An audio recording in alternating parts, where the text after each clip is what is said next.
Presença. Oferecimento Áureo. Mais que sonhar, realizar. E Vista Azul Hotel. A Europa pertinho de você.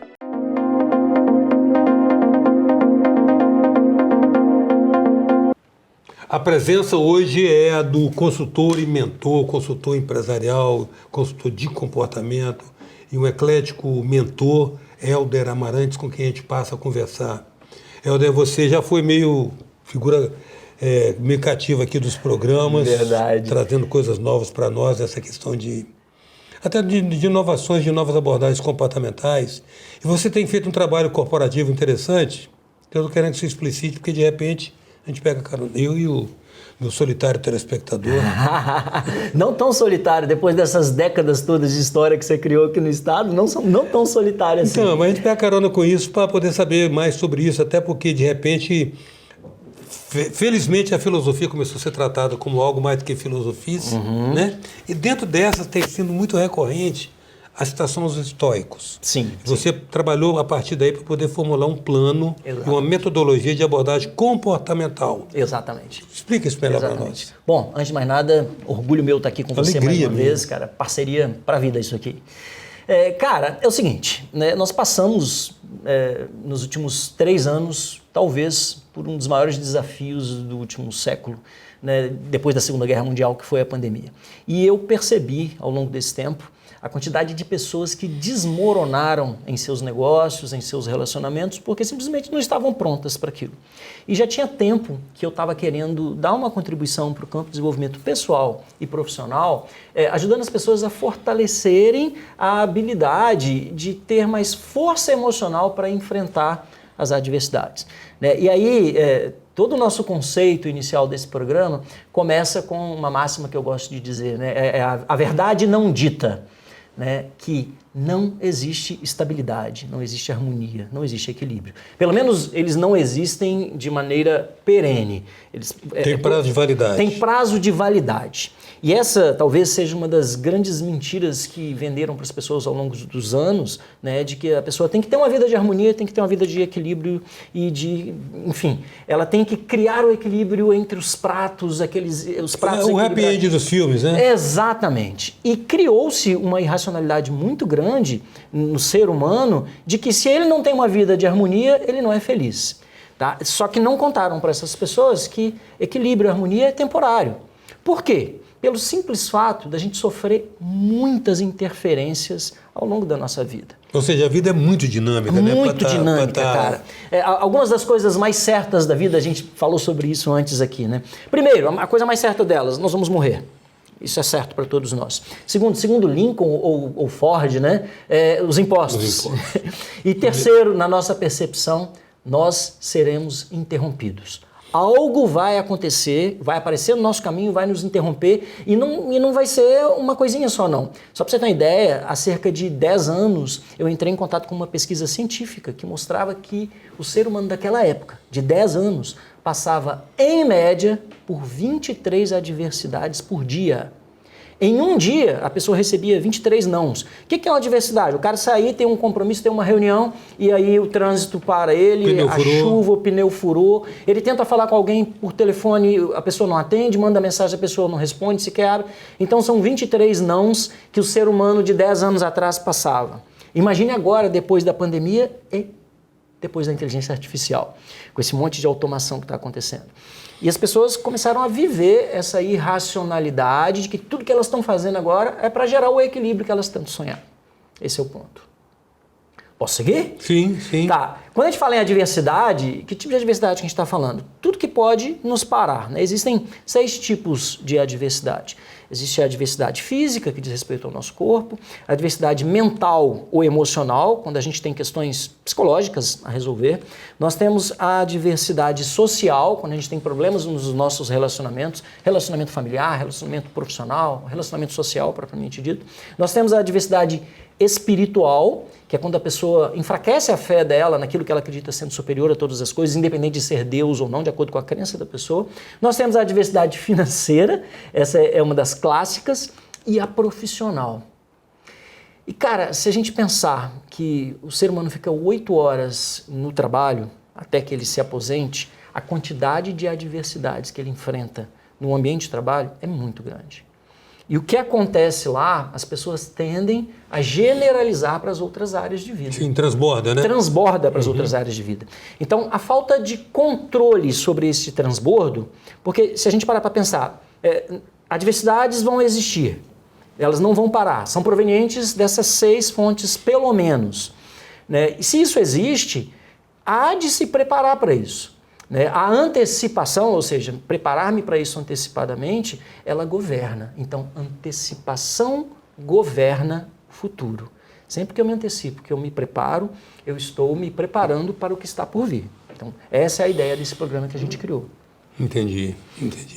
Então, veja bem, há algo parecido com aquele velho adágio do que mais do que o que me acontece é como eu lido com o que me acontece? Exatamente. O problema não é o problema, o problema é o significado que eu dou para o problema. Exatamente. Uma outra versão para isso mesmo. Totalmente ligado a isso. Porque a resiliência, a nossa capacidade de resistir, de romper essas adversidades, começa, sim, no nosso pensar, na nossa mente. Né? Então, diante disso, cara, ao longo da nossa vida, a gente aprimora 3 tipos de capacidades humanas. É a capacidade requerida, que é o que a vida cobra da gente. Está demandando. O que a vida está demandando, proveniente dos mais diversos ambientes que a gente transita. A capacidade existente, que é a quantidade de conhecimento e habilidade. Aquela adquirida. Adquirida ao longo do tempo. Né? Então, as habilidades, todo o conhecimento que eu adquiri, que eu me preparei. E a capacidade acessada. Então, aquela que você está mobilizando para enfrentar determinada situação. Então, a demanda de vida, ela é muito maior do que a capacidade que eu adquiri ao longo da vida, e a capacidade acessada disto que eu adquiri ao longo da vida é muito menor do que a minha capacidade existente. Okay. Sem falar daquelas capacidades ou daqueles desafios para os quais eu ainda não tenho habilidade suficiente para enfrentar. Né? Então, no final das contas, diante destas 3 capacidades, a gente tem no meio aí 3 indicadores psicológicos. A gente tem, historicamente, o conhecido o quociente intelectual, que é o indicador do quão inteligente é uma pessoa, o quociente emocional, que diz respeito à nossa inteligência emocional, ao controle das nossas emoções, e o quociente de adversidade. E isso foi feito uma pesquisa de mais de 30 anos por um pesquisador americano chamado Paul Stoltz, e o quociente de adversidade mede nada mais do que a nossa resiliência.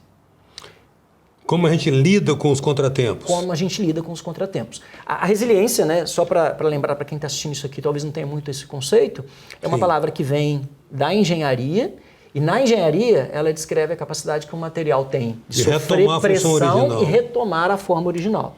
Na engenharia é isso. No campo do desenvolvimento humano, descreve a capacidade que uma pessoa tem de levar porrada, de cair, de encontrar um obstáculo, reerguer-se e voltar para o caminho. Então, quanto mais rápido uma pessoa se reergue, mais resiliente ela é. No campo da filosofia, a resiliência seria o estoicismo. Seria o estoicismo. O estoicismo, ele é um dos pensamentos filosóficos que mais geram conhecimento para gerar a habilidade de resiliência, para reforçar a habilidade de resiliência. Né? O estoicismo parte de alguns princípios e um deles que eu gosto muito é quais são os nossos 4 poderes pessoais, quais são as 4 habilidades pessoais que fazem diferença na nossa vida. Então nós temos o nosso poder ou habilidade de pensar, que é o que você falou anteriormente, não importa o que acontece comigo, sim o que eu faço com aquilo. Então, minha habilidade de pensar, de construir significado. Eu tenho a minha habilidade de sentir, a minha habilidade de falar e a minha habilidade de agir ou de me comportar. Esses 3 aqui, o sentir, o falar e o agir, eles são sintomas, são efeitos da minha habilidade de pensar. O estoicismo parte do princípio de que, se eu cuido dos meus pensamentos e adquiro uma postura filosófica e psicológica uma robusta de tal maneira que o meu sentir, o meu falar e o meu agir vão ser congruentes com estes pensamentos. Então, a base estoica desse nosso programa ela é muito forte, muito forte. É como você pensa, né? Como você pensa que a partir do sentimento flui daí, a expressão do sentimento, que a palavra também flui dali, e resulta na atitude, no comportamento. Exatamente. Tem uma tese, Helder, que diz o seguinte: a gente não controla o sentimento, mas controla o comportamento. É uma coisa mais behaviorista, mais comportamental. Como é que você vê isso? Não tem muito sentido, então, não, né? Então, cara, dando um passo atrás, quando você falou, a gente não controla o sentimento, a gente controla o comportamento. Sentimento é um sintoma de um pensamento.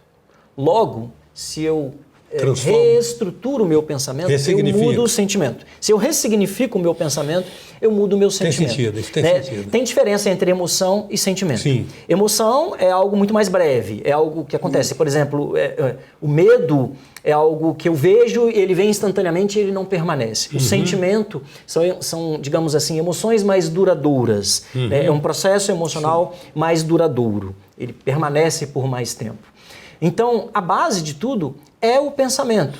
Então, as pessoas, elas acabam, mesmo ouvindo sobre isso, elas não se apropriam disso, sabe? Porque compreender o poder que a gente tem, e parece ser muito abstrato, né? Falar, você tem que cuidar dos seus pensamentos. Tá, mas existe método para isso. Por isso que a gente transformou todo esse conhecimento filosófico, estoico, baseado também em psicologia cognitivo-comportamental, a gente transformou tudo isso num passo a passo, num processo que possibilite a pessoa colocar em prática na vida dela. Então, não é para muitas pessoas simples pensar assim, caramba, tá, então como eu estou interpretando esse obstáculo na minha vida, é o que está causando em mim essa emoção. Beleza, e como é que eu mudo isso? Troca a interpretação do obstáculo. Troca a interpretação. Como que eu troco a interpretação? Existe um processo para isso. Porque a gente tende a ter uma visão de túnel para resolver determinadas situações. Se eu coloco ali uma panorâmica, né? Se eu coloco uma grande angular para poder perceber novas possibilidades, eu estou adicionando novas interpretações. E quando eu amplio o meu cardápio de interpretação, inevitavelmente o sintoma, sentimento ou emoção irá mudar. Talvez não mude para o jeito que eu quero ainda, mas certamente vai mudar. E aí, baseado nisso, eu verifico, mudou para melhor, me manteve no mesmo estado ou piorou? E nesse ajuste que eu vou fazendo, eu acabo chegando a uma versão de interpretação que simplesmente faz com que eu dilua as minhas emoções. A presença hoje é de Helder Amarante, consultor e mentor. A gente volta já.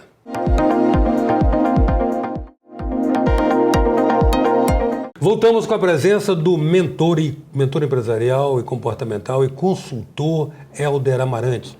Doutor, quero saber alguma coisa a respeito daqueles conscientes que você falou, mas antes eu queria só retomar um pouquinho a questão da mente. Cada vez a gente vai perdendo, às vezes, a noção do conhecimento em função da banalização, da vulgarização dos conceitos, né? Sim. Se repete muito. Mas é muito caro para o oriental essa preocupação com a mente, porque eles acham que a mente constrói o mundo. O mundo é construído a partir da mente. Isso a gente vive o suficiente para entender que, na verdade, o mundo não é um mundo, senão como a gente o significa, né? Concordo. Você pode achar essa caneca feia, eu acho ela bonita. É a mesma caneca. Então, o oriental trabalha muito com a questão da mente, de como que você não pode ser manipulado pela sua mente, mas dominá-la como uma ferramenta de operação. Uma ferramenta operacional. Okay. Se deixar, a mente fica na metáfora deles como um macaquinho na árvore pulando de galho em galho e os pensamentos pulando de pensamento em pensamento. Como é que você vê isso, Helder? Cara, a mente, né, quando nós nascemos, ela é literalmente um livro em branco que vai sendo preenchido ao longo da nossa vida. Algumas pessoas podem não ter uma história muito feliz para contar quando entra na fase adulta, porém, a gente tem uma frase que diz que nunca é tarde para se ter uma infância feliz. Então, baseado no que nós construímos, né, a nossa história de vida, nós podemos reescrever essa história para poder apresentarmos uma versão nova de nós mesmos, de maneira que isso nos traga mais satisfação. Tem gente que pensa da seguinte maneira, tem até uma frase do Buda que diz isso, eu vou lembrar daqui a pouquinho, tem gente que pensa assim, poxa, eu já comecei tão errado, não tem como eu terminar errado. Né? E o Buda diz... Pode não fazer um novo começo, mas faz outro fim. Podemos fazer um novo fim. Então, a minha interpretação para isso é que não importa o tipo de limitação ou de obstáculo que a gente enfrente, tudo depende da maneira como nós encaramos isso e de como nós nos preparamos para isso. Preparação é antecipação. Quem antecipa governa. Então, um programa como esse é justamente para a pessoa se preparar para governar a própria vida. É sobre protagonismo, para ela assumir ali o cockpit da própria vida. Tem uma frase dos SEALs, né, que é a elite da Marinha Americana, os fuzileiros da elite da Marinha Americana, que diz o seguinte: é melhor suar no treinamento do que sangrar no campo de batalha. As pessoas, elas podem simplesmente esperarem os problemas chegarem para enfrentar, ou elas podem se antecipar para governar os problemas.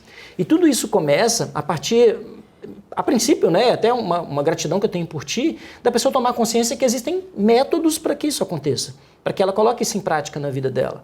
A habilidade de resiliência é uma habilidade como oratória, é uma habilidade como caminhar, como fazer contas, ela pode ser treinada e evoluída. O QA, a pessoa com QA alto, quanto mais alto, menos as adversidades vão impactá-la. Entendeu? No caso do QA, por exemplo, existe categorias de reações específicas às adversidades? Tem, cara, tem. O Paul Stoltz, que foi o que fez essa pesquisa aí de 3 décadas ou mais, e até hoje está nessa área, ele concluiu que existem 3 tipos de indivíduos de acordo com o quociente de adversidade. O primeiro tipo é o tipo dos desistentes. É aquela parcela da população que parte em busca de um determinado resultado, ela sabe que quer aquilo, muitas vezes até planeja, aliás, muitas vezes nem planeja, algumas vezes planeja, mas quando encontra o primeiro obstáculo, a primeira adversidade, o primeiro problema, ou o segundo ou o terceiro, desiste, simplesmente abandona aquilo. Baixo nível de resistência à frustração. Baixíssimo nível de resistência à frustração. Baixíssimo nível. Então, pessoas que têm QA abaixo são classificadas como desistentes, e isso representa 20% da população no geral. E aí nós temos os campistas, que é o segundo tipo de indivíduo do QA. Os campistas são aquelas pessoas que definem seus objetivos, sabem o que querem da vida, se esforçam por aquilo, enfrentam algumas adversidades, alguns objetivos, mas chega uma hora, como o próprio nome já diz, ela arma um acampamento naquela fase de vida. Naquele platô. Naquele platô. E a metáfora que ele usa é até essa mesma, a escalada do Everest. Tem o acampamento base. Isso. A pessoa chegou assim, pô, que beleza, criei meus filhos, eu tenho um carro do ano, eu tenho um apartamento, tenho uma casa do campo, eu tenho reservas no banco, tô bem agora. Só que ela não para pensar que tem coisa vindo por aí. Veio uma pandemia que avassalou com empresas, com profissões e com famílias, para não dizer com as perdas de vidas que nós tivemos. Então, ele acampa e fica ali. Ele não pensa onde mais ele pode ir. Isso aí, cara, é representado por 80% da população. Ou seja, o perfil dominante, então, da população. O perfil dominante são campistas. Pessoas que simplesmente se conformam e acham que estão vivendo uma vida de equilíbrio, ou alguma coisa está indo mal e elas estão querendo corrigir para viver aquele equilíbrio, aquele pseudo-equilíbrio, que todos dizem que existe, e não existe, ela não vai encontrar aquilo. E por fim, a última categoria são os alpinistas. Os alpinistas, eles se determinam a entrar numa jornada, vão buscar os sonhos, vão enfrentar adversidades, obstáculos, contornam, aprendem, ressignificam, chegam no pico e sabem que aquele ali é só um pico. Tem outros picos a subir. E eles continuam essa escalada de evolução da vida, evolução pessoal, evolução espiritual, que seja, buscando novos desafios para a própria vida. 5% da população mundial. São pouquíssimas pessoas. São aquelas pessoas que realmente buscam e incessantemente, quando conquistam, vão continuar essa busca. Então, eu acho muito interessante a gente ver isso, porque as pessoas tendem a achar que elas vieram como coadjuvantes deste mundo, enquanto cada um, por sua própria escolha, pode se tornar o protagonista de sua vida. Eu sei que é meio clichê a gente falar assim, É meio clichê a gente falar assim, cara. Mas não dá para ficar inventando palavra nova para certos comportamentos que já são... Não dá, cara. Não dá, porque está disponível para quem quiser. A gente tem, historicamente, aí, quantas pessoas desportistas que perderam as pernas, continuaram competindo, pessoas que perderam a visão e continuaram fazendo as coisas que amavam. Eu já conheci uma pintora completamente disponibilizada. Você desenvolveu um acrônimo para identificar... não sei se são competências a serem adquiridas ou atitudes que você tem que fazer para mapear mapear a sua relação com a diversidade, que você chamou de poder. Isso. Explica isso para nós. Na verdade, o poder, ele descreve as 5 principais... Acrónimo, né, acrônimo mesmo. É quando a gente tem uma palavra e cada letra dessa palavra é parte de um processo. O modelo poder, ele descreve as 5 principais áreas de vida pela qual as pessoas deveriam dedicar mais tempo para planejá-las e fortalecer essa habilidade de resiliência. Então, o P de poder é performance, envolve diretamente a saúde da pessoa, o lazer dela. O O de poder diz respeito à ocupação ou à profissão dela, porque nem todo mundo trabalha, nem todo mundo tem uma profissão. Ou nem todo mundo trabalha no que gosta. Nem todo mundo trabalha no que gosta, então é a ocupação dela, como que ela está cuidando da ocupação ou profissão dela. O D de dinheiro ou prosperidade, né, como que ela está cuidando das finanças. Tem que ter para pagar os boletos, sobrar um pouquinho. Tem que pagar os boletos, porque, cara, boleto atrasado, pilha de boleto atrasado, não contribui para fortalecer a resiliência de ninguém. O E de poder de evolução envolve diretamente a parte intelectual, a parte espiritual da pessoa, e o R envolve uma parte essencial, que são os relacionamentos, a socialização. Então, como eu me relaciono com a sociedade, com os meus amigos, com a minha família e com os meus companheiros de trabalho, com as pessoas que estão atuando comigo. Então, o nosso método, ele ajuda a pessoa a estruturar, fazer um mapeamento de risco de todas estas áreas, fazer todo um diagnóstico de como que ela está usando suas próprias habilidades, seus pontos fortes, e ao final ela sai com um plano completo para colocar em prática e trabalhar essa resiliência. Beleza, mas aí a pessoa estruturou isso, como que ela enfrenta, talvez em tempo real, um determinado obstáculo ou adversidade que surge para o planejamento que ela criou para estas 5 áreas? E aí existem 4 processos que contribuem para isso. O primeiro processo é o controle. Controle basicamente diz respeito a como que eu uso a palavra. O que eu posso fazer a respeito disso? O que eu posso fazer a respeito disso? Como que eu posso usar os meus 4 poderes pessoais, o meu pensar, o meu sentir, o meu falar e o meu agir, para influenciar o meu entorno, doando o máximo de mim por isso? Porque tem aquelas pessoas que vão lá, experimentam, não doam o máximo e simplesmente não conseguem. Doando o máximo de mim por isso, para poder mudar aquela adversidade. Então, controle, eu tenho a minha responsabilização, que é a segunda parte do processo, com o que eu posso me responsabilizar, independente se fui eu que causou ou não a situação. Dentro de empresa isso é muito válido. Dentro de empresa as pessoas simplesmente lavam as mãos, não é comigo, mas não, ou a pessoa faz parte do problema ou faz parte da solução. Dentro de empresa essa é a real e pronto. Então controle, responsabilização, o alcance, porque as pessoas tendem a achar que quando vem uma adversidade na vida delas, isso aí impacta todas ou tem que impactar todas as áreas de vida. Não. Não necessariamente. Não necessariamente. Às vezes o problema é no profissional, pode refletir no financeiro, pode refletir também em alguns relacionamentos, mas não quer dizer que está impactando todas as áreas. Ou tem que impactar. Tem que impactar. E por fim, a duração. As pessoas tendem a achar que um determinado desafio, quando vem um daqueles maiores, aquelas porradas grandes da vida, elas tendem a achar que isso vai durar a vida inteira, que vai durar muito tempo. Quando a gente racionaliza isso, quando a gente toma consciência e para pensar, mas vem cá, isso tem que durar a vida inteira? Isso tem que durar anos? Tem que durar meses, semanas? Simplesmente a gente muda a nossa resposta comportamental a isso. Do ponto de vista que interessa às vezes ao empreendedor, quando o cara fala, esse cara está definindo tudo em termos de comportamento, a ser a expectativa de comportamento de um colaborador meu. E qual o resultado concreto que você tem visto acontecer no âmbito da organização? Bom, dentro de empresas a gente tem visto, porque a gente tem feito essas mentorias com líderes, tanto líderes da alta gestão quanto da gestão intermediária, gerentes, coordenadores, supervisores.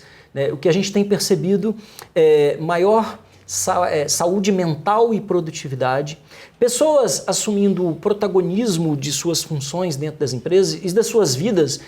Com frequência eu vejo relato de pessoas dizendo assim, caraca, você está transformando meu casamento fazer isso aqui. Eu tenho visto pessoas melhorando relacionamentos dentro do trabalho, formando parcerias. Dentro de empresas é muito comum formarem-se silos de pessoas que viram inimigas de determinadas equipes e essas pessoas estão se aproximando, formando alianças. Tenho visto resultados mais rápidos das equipes e das empresas, consequentemente. Os ganhos são bem grandes, bem grandes. Eu quero agradecer muito sua presença, é sempre um prazer recebê-lo no Presença, pelo tudo que se agrega a nós e aquele telespectador que distraidamente está zapeando ali, enquanto a novela não chega, para aqui no programa e ouvir umas conversas dessa. Que bom, cara. Muito grato pela sua presença. Que faça muita diferença para todos eles e para nós também. Obrigado mais uma vez. A presença hoje do consultor e mentor empresarial Helder Amarante. Até já.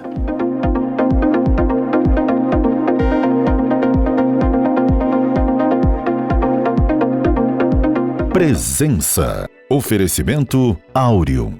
Mais que sonhar, realizar. E Vista Azul Hotel. A Europa pertinho de você.